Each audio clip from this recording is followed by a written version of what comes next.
कभी लाइफ में हम एक ऐसे स्टेज पे आ जाते हैं जहां हम अंदर से थक जाते हैं, दिमाग फुल थॉट से भरा होता है, दिल हैवी होता है और हम बस ये फील कर रहे होते हैं कि मैं कोशिश करके थक गया हूँ, मैं रुक गया हूँ, मुझे समझ नहीं आ रहा मैं क्या करूँ। और सबसे पेनफुल बात ये होती है, हम किसी एक चीज़ पे स्टक हो जाते हैं, एक पर्सन, एक रिलेशनशिप, एक ड्रीम, एक विश, और हम सोचते हैं बस ये मिल जाए फिर मैं ठीक हो जाऊँगा। लेकिन आज की वीडियो इसी बात पे है, लेटिंग गो कैसे करें और फेथ कैसे रखें। अस्सलामुअलैकुम एवरीवन, आई होप आप सब खैरियत से होंगे और अपने अपने घरों में खुश होंगे। चलिए आज की वीडियो स्टार्ट करते हैं। आज का टॉपिक बहुत ही इमोशनल और रियल है, how to let go and have faith. इसका फर्स्ट स्टेप है, लेटिंग गो का मतलब गिव अप नहीं होता। सबसे पहले एक बात क्लियर कर लें, लेटिंग गो का मतलब ये नहीं होता कि आप हार गए हैं। लेटिंग गो का मतलब होता है मैंने अपनी तरफ से कोशिश कर ली, अब मैं अपना दिल अल्लाह के हवाले करता हूँ। क्योंकि कुछ चीज़ें हमारे कंट्रोल में होती ही नहीं है, हम बस उन्हें अपने कंट्रोल में लेना चाहते हैं।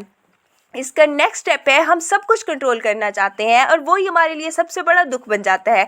इंसान का सबसे बड़ा मसला ये है, हम कंट्रोल चाहते हैं। हम चाहते हैं लोग हमारे मुताबिक बिहेव करें, सिचुएशन परफेक्ट हो जाए, चीज़ें फ़ौरन से ठीक हो जाए, लाइफ हमारे प्लान के मुताबिक चले। लेकिन लाइफ कभी भी परफेक्ट नहीं होती और जब लाइफ हमारे प्लान से डिफरेंट चलती है हम टूट जाते हैं। लेटिंग गो का पहला स्टेप ये है, एक्सेप्ट करना कि हर चीज़ हमारे कंट्रोल में नहीं है। इसका नेक्स्ट स्टेप है, हम किसी एक चीज़ पे स्टक हो जाते हैं और वही सबसे बड़ी तकलीफ़ बन जाती है हमारे लिए। ये पॉइंट बहुत ही इंपॉर्टेंट है। कभी कभी हम किसी एक चीज़ को अपनी लाइफ का सेंटर बना लेते हैं, किसी एक चीज़ पे स्टक हो जाते हैं।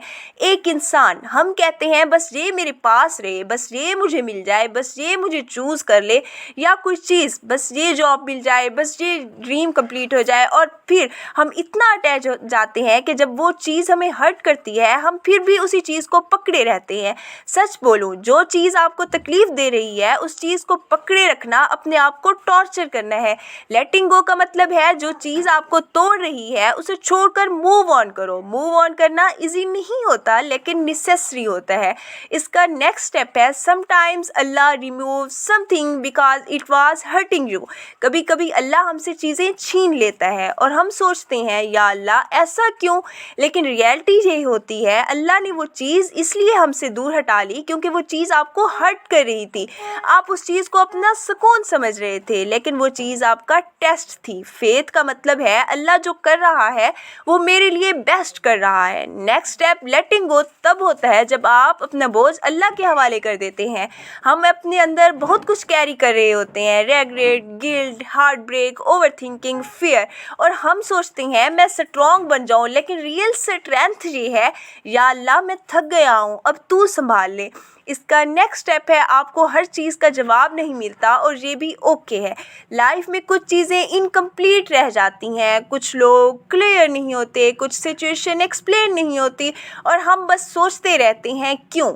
लेकिन फेथ का मतलब होता है हर आंसर अभी नहीं, लेकिन अल्लाह के पास हर चीज़ का जवाब है, हर क्वेश्चन का आंसर है। इसका नेक्स्ट स्टेप है, लेटिंग गो को हार्डेस्ट पार्ट फॉरगिवनेस। फॉरगिव करने का मतलब ये नहीं कि जो गलत था वो ठीक हो गया। फॉरगिव करने का मतलब है मैं अपने पीस के लिए इस पेन को रिलीज़ कर रहा हूँ। अपने अंदर से रिलीज़ करें चीज़ों को, जो चीज़ें आपको तकलीफ़ दे रही हैं उन्हें बाहर निकालें ताकि आप सुकून फील करें अपनी लाइफ में। सुकून आपकी लाइफ में आ जाएगा अगर आप चीज़ों को रिलीज़ करना शुरू कर देंगे, क्योंकि नफ़रत आपको चैन नहीं देती, सिर्फ आपको और हैवी कर देती है। नेक्स्ट स्टेप, ओवर थिंकिंग छोड़ दो, प्रेजेंट में जीना सीखो। ओवर थिंकिंग फ्यूचर में ले जाती है। व्हाट इफ़, फेथ प्रेजेंट में रखता है, अल्लाह इज़ विद मी। अभी जो चीज़ अभी है आपके पास ज़िंदगी में, अपने प्रेजेंट के साथ जीना सीखो। फ्यूचर की फ़िक्र छोड़ दो, पास्ट को छोड़ दो, बस अपने प्रेजेंट को देखो। जो चीज़ आपको मिल रही है, जो चीज़ आपको खुशी दे रही है, उस चीज़ को फील करो। कल का सोच सोच के अपनी लाइफ को बर्बाद मत करो, अपने आज को बर्बाद मत करो अपने फ्यूचर के बारे में सोच के। एंड नेक्स्ट स्टेप, मैं आपको बहुत बड़ा फार्मूला बता रही हूँ, लेटिंग गो का फार्मूला। आपका काम है दुआ करना, कोशिश करना, सब्र करना। रिजल्ट अल्लाह के हाथ में है। आप बस दुआ करें, दिल से दुआ करें, कोशिश करें, बस लगे रहें, मेहनत करें और सब्र करें। Patience is very most important thing, अगर आप सब्र करते हैं तो अल्लाह आपको उसका रिज़ल्ट ज़रूर देता है। एंड नेक्स्ट मैं आपको एक बात बोलूँ, अगर आप स्ट्रक फील कर रहे हो, अगर आप किसी चीज़ को पकड़ के रो रहे हो, तो याद रखो अल्लाह आपको तोड़ नहीं रहा, अल्लाह आपको बिल्ड कर रहा है। कभी कभी लेटिंग गो ही हीलिंग होती है, कभी कभी मूव ऑन ही मर्सी होती है, और कभी कभी जो चीज़ आप लूज़ कर देते हो वही चीज़ आपको फ्री कर देती है। सो प्लीज़ जो चीज़ आपको तकलीफ़ दे रही है उसे छोड़ दो और अल्लाह पे भरोसा रखो, क्योंकि अल्लाह कभी आपको इम्पटी नहीं करता बिना बेटर चीज़ दिए। जो चीज़ अल्लाह ने आपकी किस्मत में लिख दी है ना, वो आपको मिल के रहेगी।